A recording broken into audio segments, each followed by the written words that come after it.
Merci d'accueillir sur scène le directeur général de la Croix-Rouge française, Jean-Christophe Combe.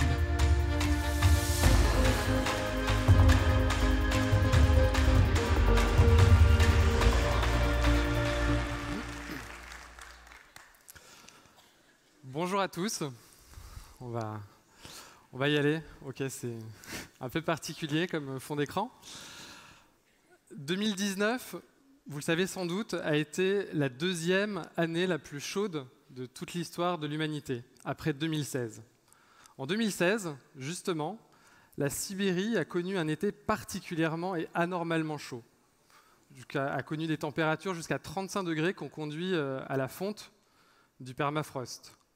Et on conduit à décongeler le cadavre d'un renne qui s'avérait être porteur du virus de l'anthrax, virus qui avait disparu de la zone depuis 1941. Un enfant est décédé, plusieurs se sont retrouvés à l'hôpital et 1500 rennes sont morts. Vous le savez, aujourd'hui, pour les Madi Keynote, chaque Madi Keynote s'est vu attribuer le nom d'un film. J'ai eu le malheur de parler de cette histoire parmi beaucoup d'autres conséquences des changements climatiques aux organisateurs de la Madi Keynote et ils ont voulu appeler mon intervention Walking Dead. Alors ça peut paraître rigolo, ça peut paraître anodin, mais en réalité c'est qu'aujourd'hui la tendance c'est que, on considère de plus en plus ces questions de changement climatique comme irréversibles, comme irrémédiables, comme cataclysmiques, catastrophiques. Et c'est quelque chose qui n'est pas forcément positif. C'est bien pour réveiller les consciences, c'est bien pour révéler la mobilisation collective, mais c'est aussi paralysant. Et moi, ce que je vais essayer de vous montrer pendant mon intervention, c'est qu'en réalité, il existe beaucoup de solutions pour se préparer, pour s'adapter, et pour répondre aux conséquences des changements climatiques. Et donc, je vais vous apporter plutôt une intervention positive. On va sortir de cette vision très négative des changements climatiques. Il y a un petit peu plus d'un an, j'ai visité la banlieue de Damas. Vous savez, cette banlieue qui a été pilonnée pendant des dizaines et des dizaines de jours pendant le siège de Damas. J'y ai vu des personnes qui essayaient de reconstruire leur vie sur les décombres des immeubles, au milieu des déchets, des personnes qui n'ont pas accès à l'eau potable, qui n'ont pas accès aux biens de première nécessité, qui n'ont évidemment pas accès à la santé. C'est des personnes vulnérables qui essayent de reconstruire leur vie dans des conditions déplorables. Je suis allé, il y a quelque temps, à Saint-Martin, aux Antilles, 2 ans après les cyclones qu'ont connu cette île. J'y ai vu la reconstruction d'habitats indignes, d'habitats précaires, des personnes, là aussi, en situation de pauvreté, de vulnérabilité, essayer de reconstruire leur vie dans des conditions, là aussi, inacceptables. Ces exemples ont pour but de montrer que, quelle que soit la nature de la catastrophe, que ce soit une guerre, que ce soit lié au changement climatique, ce sont les personnes vulnérables qui sont les plus affectées par ces catastrophes. Pour vous montrer que, en réalité, changement climatique et pauvreté sont une seule et même question.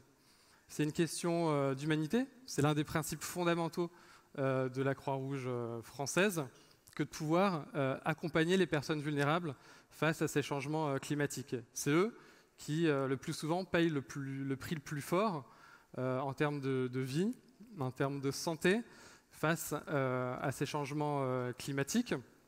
C'est aussi eux à qui on vole un des droits humains fondamentaux, celui de conduire une vie saine et de construire sa vie dans un environnement sain. Alors pour faire face au changement climatique, il faut aussi faire face à une double inégalité, à une double injustice sociale et environnementale. Sociale parce que, comme je vous l'ai dit, c'est les personnes les plus fragiles qui sont les plus affectées par ces changements climatiques, celles qui sont les moins protégées, qui ont le moins accès à l'eau potable, qui ont le moins accès aux soins, mais aussi climatique, parce que paradoxalement, c'est elles qui ont un impact le moins important sur l'évolution du climat. On le sait, 50% des émissions de gaz à effet de serre aujourd'hui sont produites par les 10% de la population mondiale les plus riches. Et donc, c'est une question de lutte contre l'injustice sociale que la lutte contre les changements climatiques. Le changement climatique, c'est aussi un catalyseur de vulnérabilité. Pour lutter contre les changements climatiques, il faut connaître les conséquences de ces changements. C'est pour nous, à la Croix-Rouge, le plus grand défi de santé publique du XXIe siècle. C'est des conséquences directes, évidemment, sur l'intégrité physique, mais aussi psychologique des personnes. La multiplication des événements extrêmes conduit à une forte mortalité, conduit à l'augmentation des vulnérabilités. C'est des conséquences aussi indirectes. L'évolution du climat dégrade l'environnement dans lequel on vit. Selon l'OMS, c'est 60 000 morts supplémentaires chaque année à partir de 2030 qui seront directement liées au changement climatique. Et puis, c'est des conséquences un peu plus complexes sur les déterminants économiques, sociaux et environnementaux de la santé. Un exemple, une sécheresse, ça va conduire à diminuer la qualité nutritionnelle des récoltes dans certains pays, au Sahel par exemple. Ça conduira aussi à diminuer les ressources des producteurs et ça conduira sans doute à des guerres, à des conflits.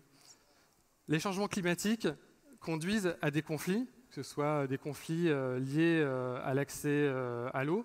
C'est ce qui se passe aujourd'hui dans des zones, notamment au Moyen-Orient. C'est ce qui se passe aussi dans d'autres zones du monde. C'est l'accès aussi aux terres, en Amazonie, vis-à-vis des populations autochtones, ou dans d'autres régions du monde. Ces conséquences des changements climatiques, aujourd'hui, on peut y faire face en renforçant la résilience des populations. Et qu'est-ce que c'est que la résilience des populations ? C'est tout simplement la capacité que va avoir un individu ou un groupe d'individus soumis à ces vulnérabilités, soumis à ces crises, à se préparer, à répondre et à se relever aux conséquences de ces crises ou de ces catastrophes. Alors j'en viens évidemment au titre de Mamady Kinotte, le 5e élément. Alors vous aviez 23 ou 26 ans pour voir ce film, j'espère que vous l'avez vu. L'histoire c'est quoi ? C'est un groupe d'individus qui décident de détruire le monde. Et comment on fait ? L'histoire est heureuse, on sauve le monde, et comment on fait pour sauver le monde ? C'est en invoquant le 5e élément, qui est l'amour. Alors la Croix-Rouge, comme Bruce Willis, aujourd'hui, ce qu'elle fait, c'est qu'elle veut développer le lien social pour lutter et pour relever les défis des changements climatiques. Développer le lien social, c'est être en capacité de mobiliser la population, c'est en capacité de susciter l'engagement sur les territoires dans une stratégie plus inclusive, plus mobilisatrice, plus territorialisée. C'est en vous mobilisant, tous, acteurs économiques, sociaux, publics, pour relever ces défis, que nous y parviendrons demain.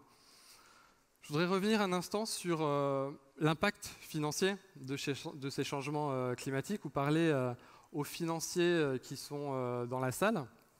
Vous le savez, vous avez peut-être fait confiance à Elon Musk, vous avez peut-être pris des actions chez Netflix, vous avez peut-être acheté des bitcoins, mais en aucun cas vous avez la certitude que ces investissements seront de bons investissements. Avec les changements climatiques, avec la prévention des effets des changements climatiques, c'est tout à fait l'inverse. À tous les coups, on gagne. Pour $1 dépensé dans la prévention, c'est $16 qu'on économisera demain dans la réponse et le relèvement aux catastrophes. C'est donc un bon investissement qu'on invite à faire les organisations, les États dans cette question de réponse et de préparation aux conséquences des changements climatiques. Dans la Croix-Rouge, on a des exemples, on a des réussites. C'est ce qu'on est en train de faire notamment aujourd'hui au Sahel. Vous savez, dans des zones qui connaissent des instabilités et insécurités alimentaires et nutritionnelles chroniques, on a mis en place ce qu'on appelle des financements basés sur la prévision, les forecast-based financing, où on travaille avec la communauté, avec les communautés locales, à l'élaboration de scénarios qui reposent sur des prévisions météorologiques. On estime comme ça les conséquences que vont avoir les fluctuations du climat dans la zone. Et avec les acteurs publics et privés, on essaye de mobiliser en amont de la survenance de ces crises les financements pour pouvoir anticiper et répondre à ces crises. C'est extrêmement important. Ce n'est pas ce que font aujourd'hui tous les humanitaires et tous les États qui, de façon générale, attendent plutôt que la crise survienne pour se mobiliser. Nous, on le fait en amont et ça fait réellement la différence. L'innovation, elle n'est pas seulement sur les financements. L'innovation, elle est aussi dans la façon dont on travaille, sur les dispositifs qu'on est en capacité de mobiliser. Et c'est ce que fait aujourd'hui la Croix-Rouge française, qui a créé un accélérateur d'innovation sociale qui s'appelle 21, vous en avez peut-être déjà entendu parler, et qui est conçu comme une plateforme pour mobiliser la communauté, les entreprises, les associations, les fondations, les pouvoirs publics, les citoyens, autour des questions d'innovation sociale. Et qu'en innovant, on arrivera à trouver des réponses adaptées aux défis et aux enjeux qui sont les nôtres. On porte comme ça deux types de programmes. Des programmes d'intrapreneurs pour les acteurs de la Croix-Rouge, bénévoles ou salariés, et qui permettent d'accompagner nos acteurs dans le déploiement de projets innovants à impact au sein de notre organisation, et puis de montrer que l'innovation, en fait, elle est territoriale, elle est celle d'abord des acteurs de terrain, et puis un programme d'entrepreneuriat où on va aller chercher des start-upers dans l'innovation sociale qui vont venir chez nous pour tester leurs solutions, pour passer aussi à l'échelle et puis moderniser ainsi l'ensemble de nos activités. Donc vous le voyez, il y a beaucoup de solutions qui existent aujourd'hui. Alors oui, les défis sont immenses. Non, on n'est pas prêt, mais je crois qu'on a aujourd'hui tous les moyens de pouvoir nous adapter et de répondre aux enjeux des changements climatiques. D'abord parce qu'on n'est pas seul, je vous l'ai dit, le secret c'est de se mobiliser, c'est le collectif, c'est d'être en capacité d'unir des acteurs très différents autour de ces questions sociales pour pouvoir y répondre. La deuxième, c'est la nécessité pour nous d'innover, voilà, dans un monde qui se transforme, qui change, grâce à la transformation ou à cause de la transformation digitale. Et puis, c'est la capacité qu'on aura à mobiliser les communautés, à faire en sorte que les acteurs, les personnes concernées par les effets des changements climatiques soient les premiers acteurs de leur protection, de l'adaptation et de la réponse à ces effets. Je terminerai en vous rappelant, en revenant un petit peu en arrière dans notre histoire. Vous vous souvenez sans doute, pour certains d'entre vous, du temps où Citroën produisait encore des 2 chevaux, où on n'avait pas de plan Vigipirate, où on pouvait encore fumer un petit peu partout, y compris dans les lieux publics. Une époque où Serge Gainsbourg écrivait encore des chansons, où il nous arrivait parfois de gagner l'Eurovision, ce qui n'est pas intervenu depuis assez longtemps. Et bien, tout ça, c'était il y a 30 ans. Et 30 ans, finalement, c'était hier. Ça peut nous paraître très loin. Les évolutions, l'adaptation, l'innovation, les transformations de nos modes de vie ont énormément changé en 30 ans.